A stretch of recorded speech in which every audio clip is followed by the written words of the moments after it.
Rimaniamo sempre a Portogruaro e parliamo invece dell'attuale situazione politica con Armando Dreon della lista civica Forza Porto. Siamo con Armando Dreon, che è stato candidato sindaco a Portogruaro per la lista civica Forza Porto. Insomma, forse il futuro di Portogruaro si decide in base alla spartizione di alcune sedie.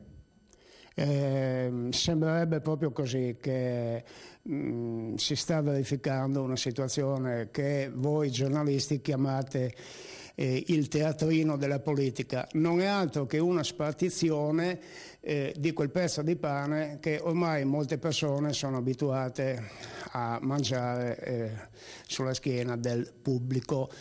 Quindi io sono contrario a questa situazione, auspico l'immediato intervento del commissario prefettizio in maniera che queste situazioni si possano chiarire.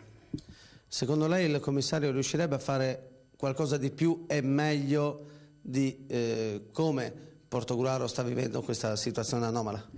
Ma sicuramente il commissario è una persona apartitica e già questo rappresenta una garanzia per tutta la popolazione, in quanto centrodestra e centrosinistra sembrerebbe, non lo posso dire con sicurezza, ma sembrerebbe che dopo tutte queste giravolte si stiano accordando per spartirsi il potere di questo comune, e quindi il commissario... Il potere extraparlamentare, extraconsiliare? Certamente, è già successo con la casa di riposo, eccetera, eccetera, dove, penso io, il sindaco Bertoncello non avrebbe dovuto procedere alle nuove nomine, in quanto nella sua posizione un po' incerta non avrebbe né, dico uso il condizionale, ma non avrebbe né la base legale e neanche la base politica per poter procedere.